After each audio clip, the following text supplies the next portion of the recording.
Welcome to Love Lies Chronicles. I'd love to know what you think. Every comment helps me make the next story better. Subscribe to stay tuned. The rain on Dr. Vaughn's office windows made everything sound softer than it was. Rebecca's voice cut through anyway, sharp and familiar. I need you to fight for me. Show me you care. I'd heard that sentence maybe 100 times. The gray chair beneath me felt worn in, like I'd spent half my life in this spot, though it had only been 4 sessions. 2 weeks of trying to find words that would fix what was probably unfixable. Dr. Vaughn's office looked out over Elliott Bay. On clear days, you could see the ferries. Today, the water blurred into the sky. The tissue box sat on the table between Rebecca and me. Rebecca had gone through half a box last session. Grant. Dr. Vaughn's voice pulled me back. Would you like to respond? Rebecca leaned forward, her hands clasped together. Waiting.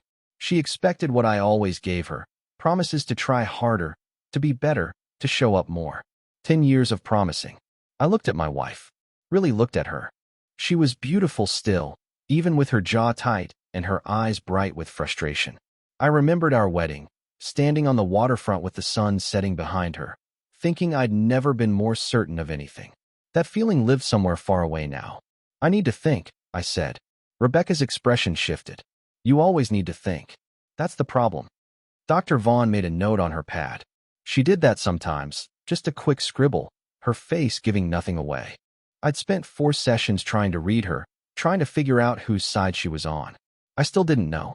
The session ended like they always did. Dr. Vaughn scheduled us for 3 days later. Rebecca stood quickly, grabbed her purse, and walked out without looking back. I took my time, pulling on my jacket, checking my phone. Dr. Vaughn stayed seated, finishing her notes. See you Thursday, I said. She glanced up. Take care of yourself, Grant. In the parking garage, Rebecca sat in the passenger seat, arms crossed. The drive home would be silent or an interrogation. I could never predict which. You barely said anything in there, she said as I started the engine. I didn't have much to say. That's exactly what we're working on. I pulled out onto the street. Rebecca scrolled through her phone, sighing every few seconds. I'd learned what the size meant. Our apartment in Capitol Hill had a view of the Space Needle from the kitchen window. I made dinner while she sat on the couch. Garlic and olive oil filled the space. Therapy is helping, don't you think? She asked without looking up. Dr. Vaughn is really getting through to you. I stirred the pasta. Is she? You're more aware of your issues now. That's progress. My issues. I set 2 plates on our small dining table. Rebecca came over, poured herself a glass of wine, and sat down. We ate in near silence.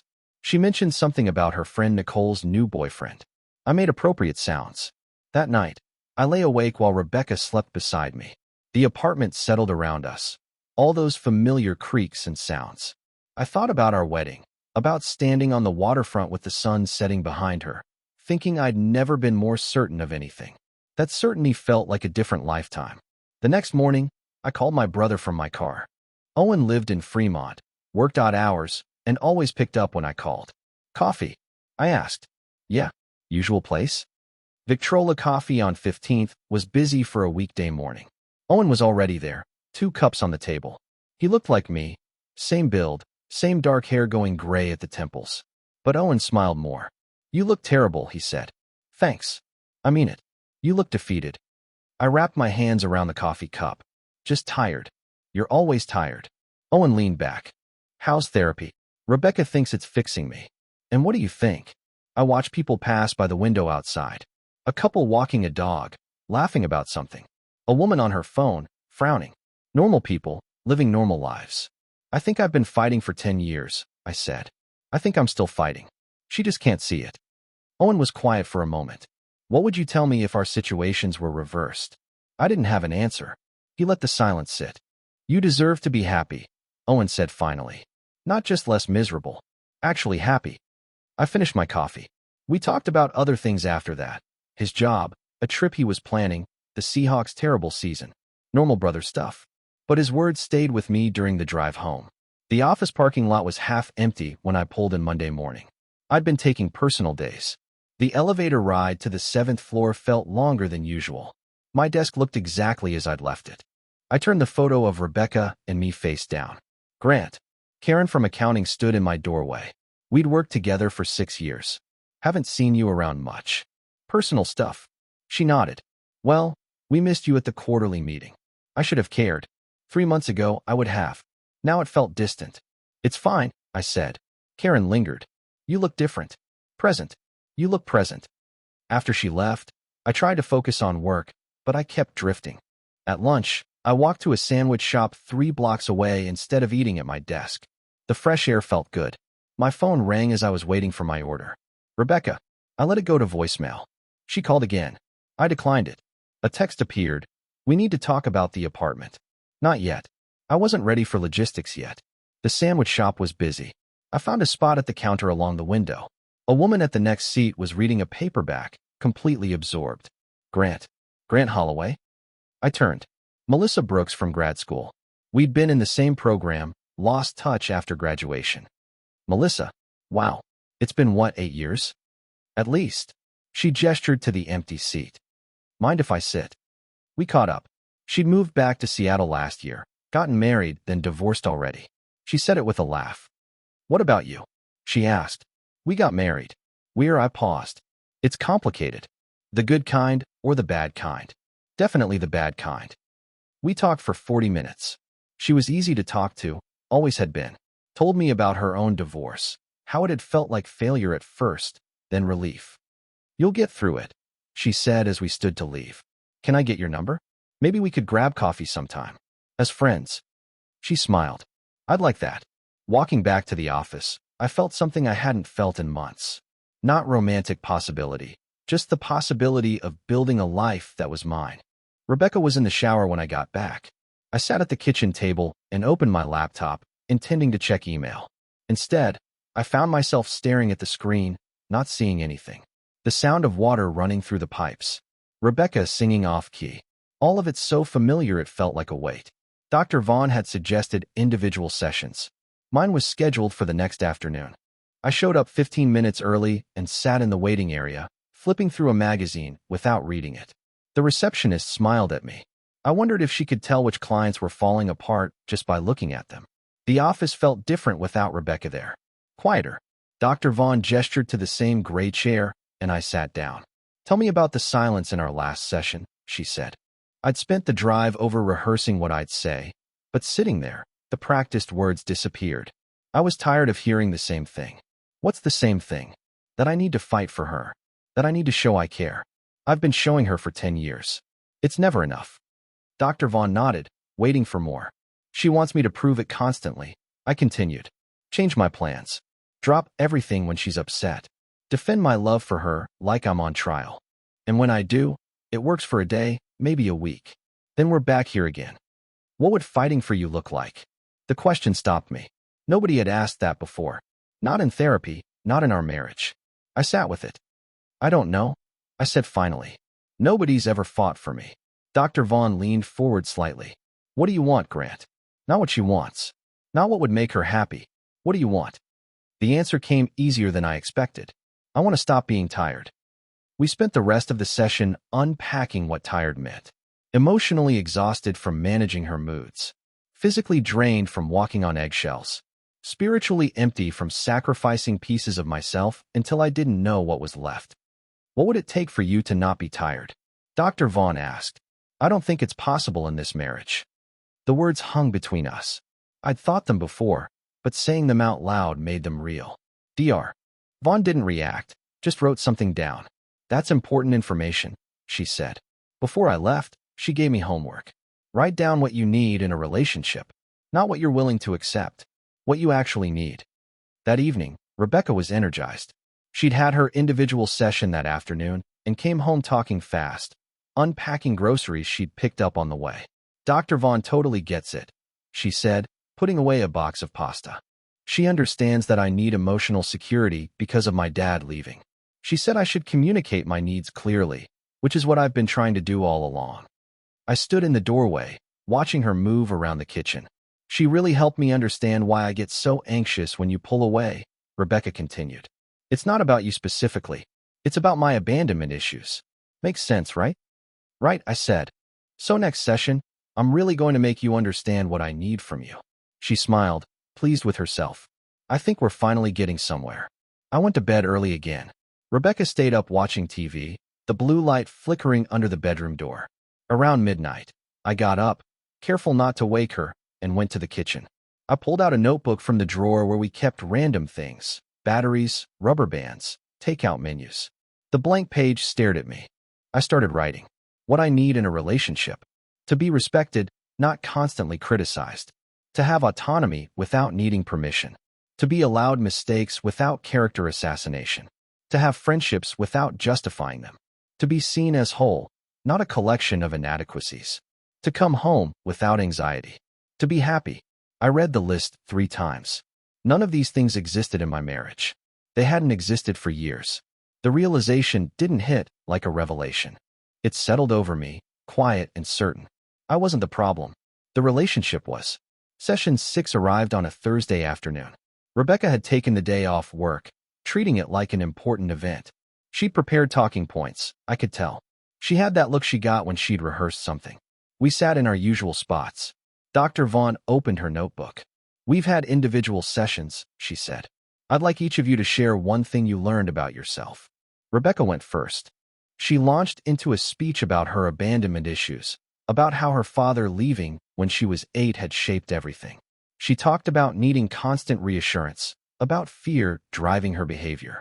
It was articulate and vulnerable and probably true. "So you see why I need you to show up more, right?" She looked at me expectantly. "It's not about you being inadequate. It's about my trauma." Dr. Vaughn turned to me. "Grant, what did you learn?" I looked at my hands, the wedding ring I'd worn for 10 years. The room felt very still. "I learned that I've been fighting," I said. "For 10 years. I've been fighting." Rebecca started to interrupt, but Dr. Vaughn held up a hand. "Please let him finish." "I've rearranged my life," I continued. "I've defended my love.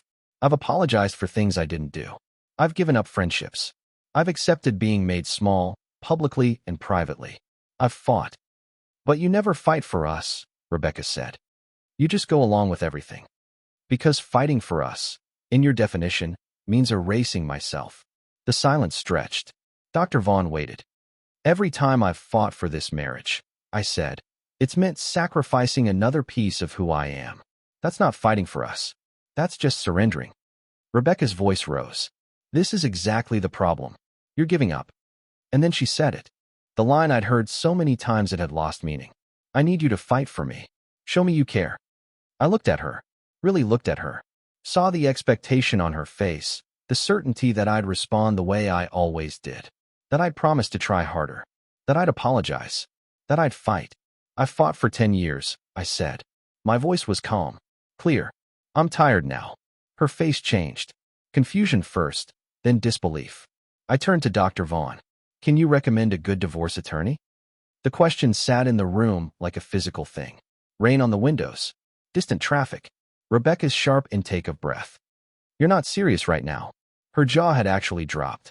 I'd never seen that happen to someone in real life. Dr. Vaughn's expression didn't change. "This is Grant's decision to express." Rebecca turned on her. "Tell him he's being ridiculous. We're here to fix things." "This is between you and Grant," Dr. Vaughn said evenly. Rebecca swung back to me. "You can't just give up. After everything." "I'm not giving up. I'm choosing myself." "This is manipulation. You're trying to scare me." "I'm not. I'm done being scared myself." Dr. Vaughn intervened. "Let's take a moment. Rebecca, what are you feeling?" "Betrayed. He's destroying our marriage." "Grant, do you want to add anything?" "I want to be clear. This isn't a tactic. I'm not trying to get her to understand. I'm done." Dr. Vaughn pulled a small notepad from her desk drawer. "To answer your question, Grant, I can provide referrals to several attorneys. I'll give you a list after our session." Rebecca stared at her. "You're helping him leave me?" "I'm helping both of you navigate wherever you're going. That's my role." Rebecca tried everything then. Anger first, her voice sharp and accusing. Then tears, real ones, streaming down her face. Then bargaining. "We can fix this. That's why we're here. You're just scared of the real work. I'll change. I'll stop asking you to fight." I stayed calm. It wasn't cruelty. It was just emptiness where the fight used to be. "You needing me to fight for you means I'm always losing," I said. "I can't live like that anymore." "So 10 years means nothing?" "It means I tried. It means I loved you. It also means I lost myself." Dr. Vaughn asked questions that helped us both clarify our positions. She didn't push either way, didn't suggest solutions, just held space for the truth to exist between us. When the session ended, she scheduled individual follow-ups for both of us. She handed me a business card with 3 names written on the back. "These are attorneys who specialize in collaborative divorce," she said. "If that's the route you choose." Rebecca stood frozen by her chair. I waited in the office while she left, giving her space. Dr. Vaughn busied herself with paperwork, giving me space too. "Thank you," I said before leaving. She looked up. "You did difficult work today, Grant." I sat in my car in the parking garage for 20 minutes. Hands on the steering wheel, engine off. My phone buzzed with a text from Owen. "How'd it go?" I stared at the message. How did it go? I'd just asked for divorce attorney recommendations in couples therapy. My wife of 10 years thought I was manipulating her. I felt like I'd run a marathon and jumped off a cliff at the same time. I asked for divorce attorney recommendations in therapy. I typed back. 3 dots appeared immediately. Then, "How do you feel?" "Tired. But it's a different kind of tired." "I'm proud of you." I sat there until another car needed my space, someone honking gently behind me. I drove home on autopilot, barely registering the familiar streets. Rebecca was already there when I arrived. She'd been crying, her eyes red and swollen. The apartment felt smaller somehow, like all the air had been sucked out. "We can fix this," she said before I'd even closed the door. "I know we can." I set my keys on the counter. "I don't want to fix it. I want out." "You're just scared." Dr. Vaughn said people get scared of vulnerability. "This isn't fear. It's acceptance." She cycled through emotions like channels on TV. Pleading one moment, angry the next, confused after that. "What about the wedding vows? For better or worse?" "This has been worse for a long time," I said. I kept hoping for better. "It's not coming." I walked to the bedroom and pulled my duffel bag from the closet. The sound of the zipper seemed too loud. I packed methodically. Clothes, toiletries, phone charger. Rebecca followed me, still talking. "You're abandoning me, just like my father." I stopped, looked at her. "I'm not your father, and staying in something that hurts us both isn't love." I zipped the bag closed. Rebecca stood in the doorway, arms wrapped around herself. She looked small in a way that made my chest ache. But I picked up the bag anyway. "Where are you going?" "Hotel. I'll figure out the rest later." "Grant." "I'm sorry," I said. And I was. Sorry it had come to this. Sorry we'd hurt each other. Sorry I couldn't be what she needed. But not sorry I was leaving. The extended stay hotel near Green Lake was impersonal in the best way. Bland furniture, generic art on the walls, a view of the parking lot. Nobody knew me here. Nobody expected anything from me. I ordered Thai food and ate it sitting by the window. My phone buzzed with texts from Rebecca every few minutes. I read them but didn't respond. She was going through stages, apologetic, then angry, then manipulative, then bargaining. I'd seen the pattern before. That night, I slept through until morning. 8 hours straight. I couldn't remember the last time that had happened. The second night was harder. I woke at 2 in the morning, the hotel room dark except for the parking lot lights seeping through the curtains. My phone glowed on the nightstand. 12 new messages from Rebecca. I read through them, each one a variation on a theme. "Come home. We can fix this. I'll change. You're making a mistake." My thumb hovered over her contact. It would be so easy to call, to say I'd overreacted, to go back to the familiar discomfort instead of this strange, untethered feeling. I got dressed and drove to the 24-hour diner on Aurora Avenue. The same one Owen and I used to go to after concerts when we were in our 20s, staying out until dawn felt like living instead of just marking time. The place hadn't changed. Red vinyl booths, checkered floor, a jukebox in the corner that probably hadn't worked since the 90s. A tired waitress brought me coffee without asking. "Rough night?" she asked. Something like that. She left me alone after that. I sat in a booth by the window, watching the occasional car pass by. A guy at the counter hunched over his phone. A couple in another booth having a quiet argument. 3 kids who couldn't have been more than 21, laughing too loud, still drunk from wherever they'd been. My phone sat on the table between me and my coffee. Rebecca's name at the top of my messages. I could end this right now. Walk back into the marriage. Pretend the therapy session never happened. Give it another try. I thought about what Dr. Vaughn had asked. What would it take for you to not be tired? Going back would make me more tired. That was the truth I'd been avoiding. Every day of the marriage exhausted me more. Every conversation was a negotiation. Every choice required justification. Every mood of hers became my responsibility to fix. The waitress refilled my coffee. "You okay, hon?" "Yeah, just thinking." "Well, whatever you're thinking about, sometimes the hardest thing and the right thing are the same thing." I looked up at her. She shrugged. 20 years waiting tables. You see a lot of people thinking in the middle of the night. They're usually standing at a crossroads, trying to figure out which way to go.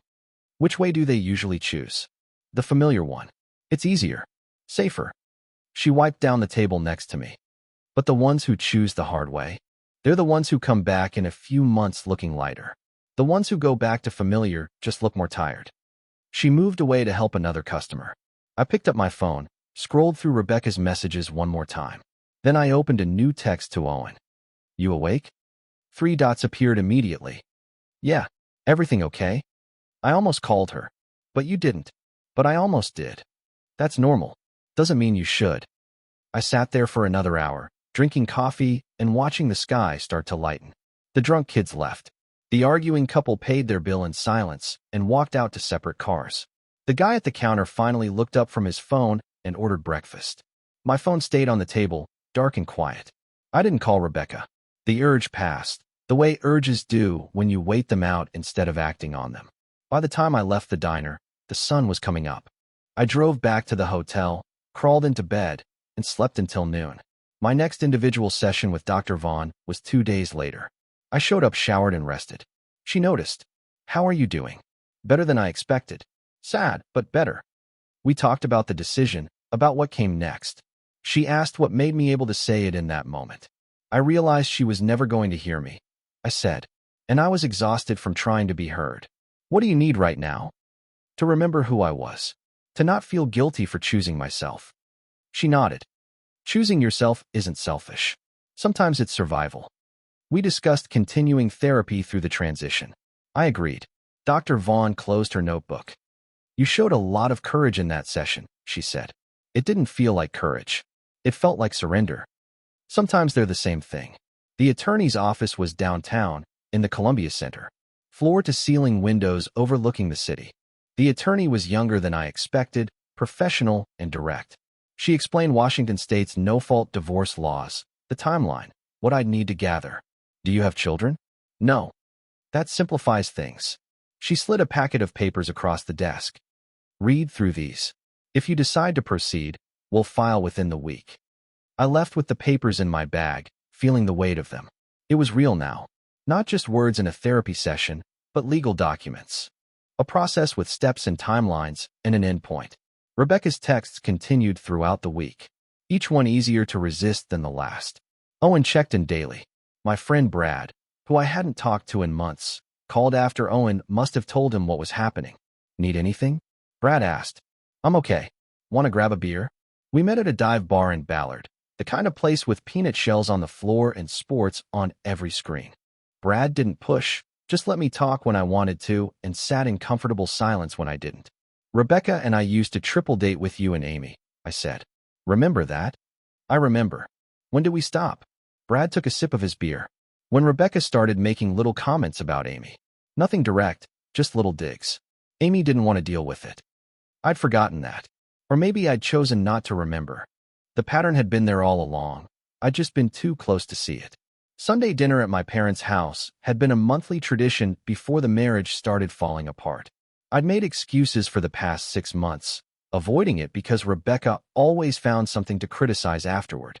Mom's cooking, Dad's stories, the outdated furniture. Easier to just not go. But Mom had called 3 times this week, and I'd finally agreed to come. Alone. Their house in Greenwood looked the same as it had for 30 years. Same blue paint. Same rose bushes out front that Dad tended obsessively. Same welcome mat that said, "Bless this mess." Mom answered the door before I could knock. "You're too thin," she said, pulling me into a hug. "I'm the same weight I've always been." "You look tired then." Dad was in the living room, watching a game with the sound too loud. He waved, not getting up. That was Dad, showing love through proximity rather than words. Dinner was pot roast, because it was always pot roast on Sundays. Mom filled my plate too full, the way she had since I was a kid. Owen showed up halfway through, letting himself in through the back door. "Didn't know you'd be here," he said, but his expression told me he'd known exactly. Mom waited until we'd finished eating before asking, "Where's Rebecca?" "We're separating." She set down her fork carefully. Dad turned down the TV in the other room. He'd been listening. "I'm sorry to hear that," Mom said. But her face told a different story. "You're not surprised?" "No." She folded her napkin, precise and careful. "I'm not surprised." Owen suddenly became very interested in his water glass. Dad appeared in the doorway. "She wasn't right for you," Mom said. "I knew it at the wedding. But you don't tell your children these things. They have to figure it out themselves." "What do you mean she wasn't right for me?" Mom looked at Dad, some unspoken communication passing between them. He nodded. "She made you smaller," Mom said. "Every time we saw you, you were a little more diminished, a little quieter, a little more careful. That's not love, Grant. Love should make you more yourself, not less. Why didn't you say something? Would you have listened?" She reached across the table, squeezed my hand. "You had to arrive here on your own. We just hoped you'd arrive before there was nothing left of you to save." Dad moved to the table, sat down heavily in his chair. "Your mother cried after every visit. Worried about you." "I'm okay," I said. "You're not okay yet," Mom said. "But you will be. You're strong, like your father. Stubborn, too. You'll get through this."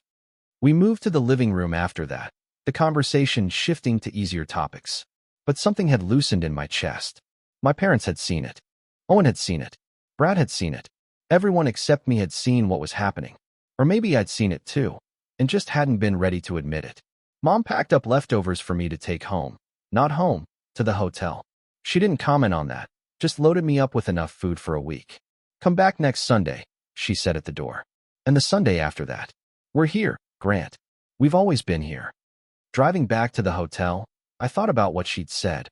Love should make you more yourself. When had I stopped being myself? When had I started measuring every word, every action, every choice against Rebecca's potential reaction? The hotel room felt less temporary now. I'd been there almost 2 weeks. My clothes hung in the closet. Toiletries lined the bathroom counter. It was starting to look like I lived there. I ate Mom's pot roast straight from the container, standing at the window. The lake was dark, just a few lights from boats bobbing on the water. My phone sat silent on the nightstand. Rebecca had stopped texting as frequently. Maybe she was accepting it. Maybe she'd moved into anger. I didn't check. 2 weeks after the session where I'd asked for attorney recommendations, Rebecca requested one final joint session with Dr. Vaughn. I almost said no, but Owen convinced me it might help with closure. We arrived separately. Rebecca had clearly prepared again. She looked tired but determined. We sat in our usual spots, but everything felt different. "Final. I wanted this session to say what I should have said before," Rebecca began. She looked at Dr. Vaughn, then at me. "I know I've made mistakes. I've been controlling. I've been critical. I've let my fear of abandonment turn into the thing that causes abandonment." It was self-aware and articulate. It might even have been true. "I've been thinking about everything you said," she continued. "About how I make you fight for me all the time. You're right. It's not fair. And I want to change. I want to go to my own therapy, work on my issues, become the partner you deserve." She looked at me with genuine hope. Doesn't 10 years deserve another chance? Dr. Vaughn turned to me. "Grant." I took a breath. "I believe you mean what you're saying right now." Rebecca's face brightened. "But I also know that tomorrow or next month, the same patterns will return. More importantly, I don't want to live in fear of when they'll return." "So you're just giving up on us?" "I'm giving up on a version of us that never existed. The one I kept hoping we'd become." "Because you're weak." The word came out reflexively, an old habit. Rebecca's eyes widened, realizing what she'd said. It proved everything I'd been trying to explain. I smiled, sad but certain. "Maybe I am, but I'm strong enough to leave." She opened her mouth, then closed it. "Nothing left to say?" Dr. Vaughn spoke into the silence. "It sounds like you've both reached clarity, even if it's painful." She looked at Rebecca. "I hope you'll continue therapy. Your fears are real, but the way you've been managing them isn't sustainable." She turned to me. "You've done difficult work here. Keep doing it." "I'm going to end our joint sessions here," she said. "You're both welcome to continue individually with me or with referrals I can provide." We stood. The session was over. Rebecca gathered her purse, moving slowly, like she was underwater. I did love you, she said at the door. I know. I loved you too. Past tense. We both heard it. The apartment felt different when I returned 3 days later to pack more of my things. Rebecca was at work. We'd coordinated the timing carefully through terse text messages. The lease was in both our names, but I'd already told her she could keep the place. I just needed my stuff. I was loading books into a box when I heard the front door open. My stomach dropped, thinking Rebecca had come home early. But it was Nicole, her best friend, holding a spare key. She said you might be here, Nicole said.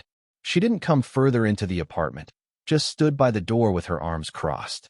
Just getting my things. She's a mess, you know. Hasn't been to work in 3 days. Can't stop crying. I taped up the book box. I'm sorry she's hurting. Are you? Nicole's voice was sharp. Because from where I'm standing, you're doing fine.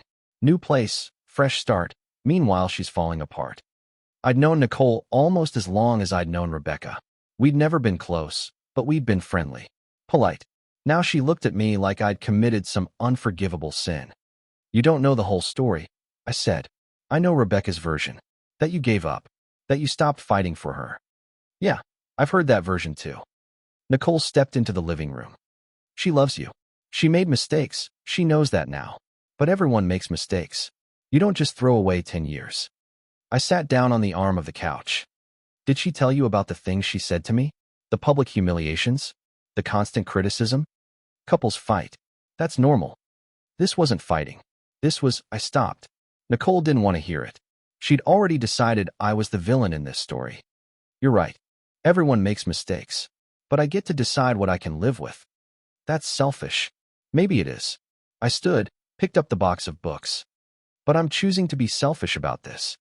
Nicole followed me to the door. She really thought you two would work it out. She thought therapy was helping. Therapy did help. It helped me see clearly. See what? I set the box down by the door, looked at her directly. That I deserve better than someone who makes me feel worthless. That's what I see. Nicole's expression shifted slightly. Not agreement, but maybe a crack in her certainty. She did mean it. Every time. And I forgave her every time. And it kept happening. At some point, you have to believe people when they show you who they are. I picked up the box again. Nicole moved aside to let me pass. She's going to be okay, I said at the door. She's stronger than she thinks. And she has you and other friends. She'll get through this. What about you? I'm already getting through it. I made 3 more trips up and down the stairs, loading my car with boxes. Clothes, books, a lamp I'd brought into the marriage, a coffee maker. The physical pieces of a decade. It all fit in my trunk and back seat. Nicole left before I finished. I didn't see her go, just noticed the apartment was empty except for me when I came back for the last box. I did one final walkthrough, making sure I hadn't forgotten anything important. The kitchen where I'd cooked 1,000 meals. The living room where we'd watched movies. The bedroom where we'd slept together for 10 years. None of it felt like mine anymore. Maybe it never really had been. I left the spare key on the counter, closed the door quietly behind me. A month later, I walked through Pike Place Market on a Saturday morning. First time in years I'd done it without checking my phone every 5 minutes, without worrying about getting back by a certain time. I bought coffee from one of the vendors, watched the fish throwers do their show for tourists. The sun was breaking through clouds, rare for a Seattle winter. I made my way down to the waterfront, leaned against the railing, looked out at Elliott Bay. A ferry crossed the water, heading toward Bainbridge Island. I thought about the past 10 years. All the fighting, all the trying, all the pieces of myself I'd given away hoping it would be enough. It never was. It never would have been. My phone buzzed. Text from Owen about dinner plans tomorrow. I'll be there, I typed back. A simple commitment. But it meant everything. I was choosing to show up for people who wanted me there. I watched the ferry disappear into the distance, heading toward something new. I pushed off from the railing and started walking back toward the market. The sun felt warm on my face. The marriage was over, but I was just beginning. Dear listeners, that's our ending. If it resonated, subscribe to support the channel. See you next time.